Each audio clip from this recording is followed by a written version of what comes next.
ఏమంటున్నానంటే ఇక్కడ నేను చెప్పింది వినండి సార్. ఆ వాయిస్ ఎప్పుడు రికార్డ్ చేసుకున్నారో ఏంటో నాకు తెలీదు. ఆయన ఎందుకు అలా మాట్లాడారో నాకు తెలీదు. కాబట్టి ఒకవేళ నాకు సుభాష్తో అలాంటి ఇష్యూస్ ఏమైనా ఉంటే నేను జ్యుడిషియరీని అప్రోచ్ అవుతాను. స్టిల్ ఈ నిమిషం వరకు సుభాష్ గారు మీరు కలిసే ఉన్నారు కదండి? ఒక 2 months వరకు మదన్ మోహన్ వచ్చి మా ఇద్దరి మధ్యన ఇష్యూస్ రేజ్ చేసి ఆయన్ని చంపుతా అని బెదిరించి, సుభాష్ ని ఆల్రెడీ వాడిని చంపుతా, తోస్తా, కోస్తా అనేసి ఎన్నో మాటలు మాట్లాడాడు. హైకోర్టుకి వెళ్ళి ఆయన్ని బెదిరించాడు, వాళ్ళ ఇంటి దగ్గరికి వెళ్ళి బెదిరించాడు, చాలా చేశాడు. సో దట్ ఆయన ఇక వీడి పంచాయతీ ఏముందో నువ్వు తేల్చుకోమ్మా, ఫస్ట్ నన్ను ఇంట్లో సతాయిస్తా ఉన్నాడు, ఈ విధంగా నన్ను బ్లేమ్ చేస్తా ఉన్నాడు సొసైటీలో, ఇంకా నువ్వు ఫస్ట్ ఈయన పంచాయతీ తేల్చు తల్లి, తర్వాతే నేను మాట్లాడతాను నీతో అనేసేసాడు ఆయన. 2 months అయింది ఆయన మాతో మాట్లాడి. ఓకే, ఇప్పుడు యాక్చువల్లీ మీరు ట్రబుల్లో ఉన్నారండి. ఒక మహిళగా ఒంటరి పోరాటం చేస్తున్నారు. మీ మీద ఏ మహిళ మీద వేయకూడని నిందలు మీ మీద వేస్తూ ఉన్నారు. ఈ టైంలో ప్రపంచంకి ఏమీ కొత్త ఏం కాదు కదా. ఆడదాని మీద నింద వేయడం అనేది ప్రపంచంకి ఏం కొత్త కాదు. మగోడు ఎన్ని చేసినా నడుస్తుంది. ఆడపిల్ల పోయి పెళ్లి చేసుకుని బిడ్డను కంటే తప్పైపోతా ఉంది ప్రపంచానికి. పర్వాలేదు, ఏం పోయింది, ఎన్ని రోజులు అంటే కుక్కలు వాగుతున్నాయి అనుకుంటుంది ఒక ఆడది. మగోడు ఏమైనా చేయొచ్చు. మేము పెళ్లి చేసుకొని సంసారం చేసి బిడ్డను కంటే తప్పైందా ఇప్పుడు ప్రపంచానికి? నాకు హక్కు లేదా జీవించే హక్కు? ఏమంటారు, ఏదైనా ఎక్కడైనా ఎడారిలో ఉన్నానా నేను? నిద్రపోతా ఉంది ఇక అంత ప్రపంచము. ఒక ఆడదానికి ఇంత అన్యాయం జరుగుతా ఉంటే ఆన్సుమోటోగా తీసుకోకుండా నేను పోయి అడుక్కోవాలి మందిని, నాకు హెల్ప్ చేయండి అని. తెలీదా ఏం జరుగుతుందో? సుప్రీంకోర్టు మార్గదర్శకాల ప్రకారం మీరు ఒక మేజర్ కాబట్టి మీరు స్వతంత్ర నిర్ణయాలు తీసుకోవచ్చు అని స్పష్టంగా చెప్పిందండి. దాని ప్రకారం భారత పౌరురాలిగా మీకు ఆ హక్కు ఉంది. మీ లైఫ్ గురించి మీ డెసిషన్ తీసుకునే హక్కు. మీరు ప్రశ్నించారు చూసారా, ఇది సొసైటీని మీరు ప్రశ్నిస్తున్న ప్రశ్న, తప్పేం లేదు. దానికి మేము పూర్తి స్థాయి మద్దతు తెలుపుతూ ఉన్నాం. అవును సార్. మీరు ఏదైతే అన్నారో ఒక మగవాడు ఇష్టం వచ్చినట్టు ఏదైనా చేయొచ్చు, ఆడది మాత్రం చట్టబద్ధంగా ఇంట్లో పెళ్ళాం ఉంటుంది, బయట ఇంకొక పెళ్ళైనా చేసుకుని ఉంటారు. లేకుంటే వాళ్ళకి ఏమైనా ఇష్టం వచ్చినట్లు తిరిగే వాళ్ళు కూడా దండికి మంది ఉన్నారు. అవేం కనిపిస్తలేవు. నేను లక్షణంగా ఈయన వదిలేసి ఇంకొని పెళ్లి చేసుకొని బిడ్డని కంటే నా బిడ్డ ఏమంటాడు ఆయన, అక్రమ సంతానం అంటాడా మహా టీవీ ఛానల్ ఆయన? ఎట్లా అంటాడు ఆయన? అసలు అనొచ్చా? చైల్డ్ అబ్యూస్ రైట్స్ వస్తున్నాయి ఇక్కడ. చైల్డ్ కి రైట్స్ ఉంటాయి, కడుపులో ఉన్న బిడ్డకు కూడా రైట్స్ ఉంటాయి. కానీ ఆయన ఎట్లా పడితే అట్లా మాట్లాడుతా ఉన్నాడు.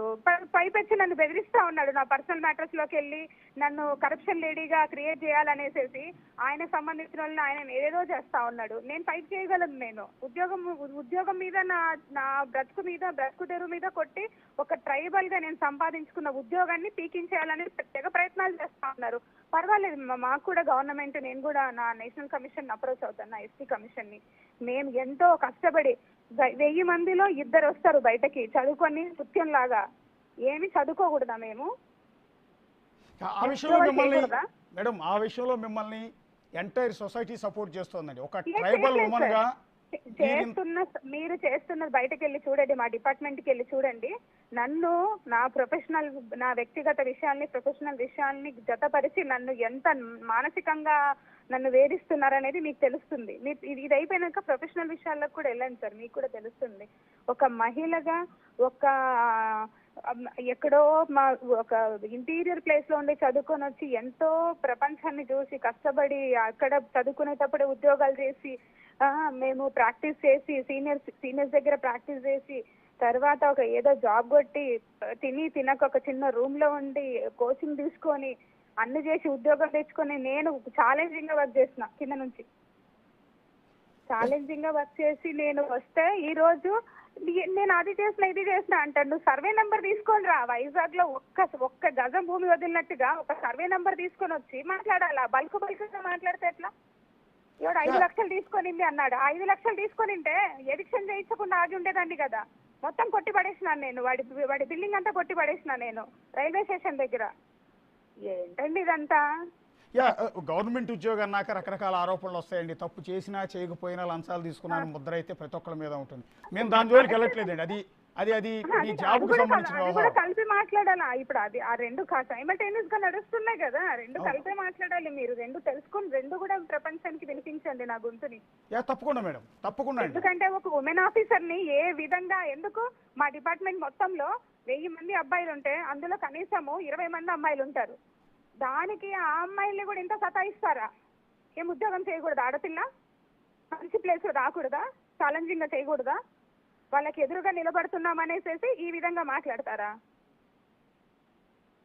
ఇది ఫైట్ ఇప్పుడు నా ఫైట్ ఒకవైపు ప్రొఫెషనల్ గా ఒకవైపు పర్సనల్ గా ఇందులో ఈ చివరికి నేను మిగులుతానో లేదో కూడా నాకు తెలీదు త్వరగా గుండె ఆగిపోవడం లేదు నాది ఇంత నరకం పెడుతున్నారు నన్ను సొసైటీ ఇంత చెత్త సొసైటీలో కూడా ఉండాల్సిన అవసరం కూడా లేదు కాకపోతే ఏం చేస్తాం ఇంకా వేరే బతుకు లేదు బతకాల బలవంతంగా చావలేను కదండి సార్ నేను లేదు మేడం, లోకంలో మిమ్మల్ని అర్థం చేసుకునే వాళ్ళు ఉన్నారు, మిమ్మల్ని అపార్థం చేసుకునే వాళ్ళు ఉంటారు. అపార్థం చేసుకునే వాళ్ళని పక్కన పెట్టండి. ఈ రోజు మీకు అండగా నిలుస్తున్న వాళ్ళతో అపార్థం చేసుకునే వాడికి పొద్దున లేస్తే నాకు అర్థం కాదండి పొద్దున లేస్తే వాడి ఇంట్లో సంత సరిపోదా ముందు చక్కగా పెళ్ళాంతో మాట్లాడి పెళ్ళాంకి ఏం కావాలో చూసుకోమనండి కామెంట్లు చేయడం కాదు చక్కగా పెళ్ళాంకి పొద్దున లేచి ఆమెకి ఏం కూరగాయలు కావాలో ఏమి తెచ్చిస్తే ఆమె వంట చేసుకోగలదో లేకపోతే పోయి ఆమెకి ఏమన్నా అవసరం ఉందో చూసుకోమనండి అది వదిలేసేసి తారగా దొరికారనేసి మెసేజ్లు పెడతా ఉన్నారు ఇంకా ఉమెన్ కొంతమంది లేడీస్ ఉన్నారు ఏం తెలుసో మరి అమ్మగారులకి ఏం తెలీదో మరి నాకు తెలీదు అంతగానము మాట్లాడడానికి ఏముంది ఆమె వాళ్ళు ఏమన్నా నా పర్సనల్ లైఫ్ వచ్చి చూస్తారా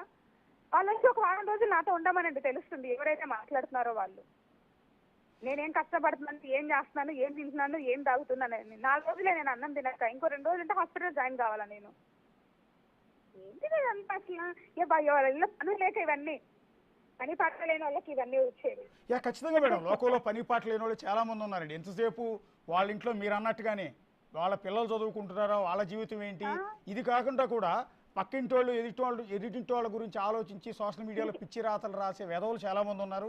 సో వాళ్ళ గురించి ఇప్పుడు మీరు పట్టించుకోవద్దండి.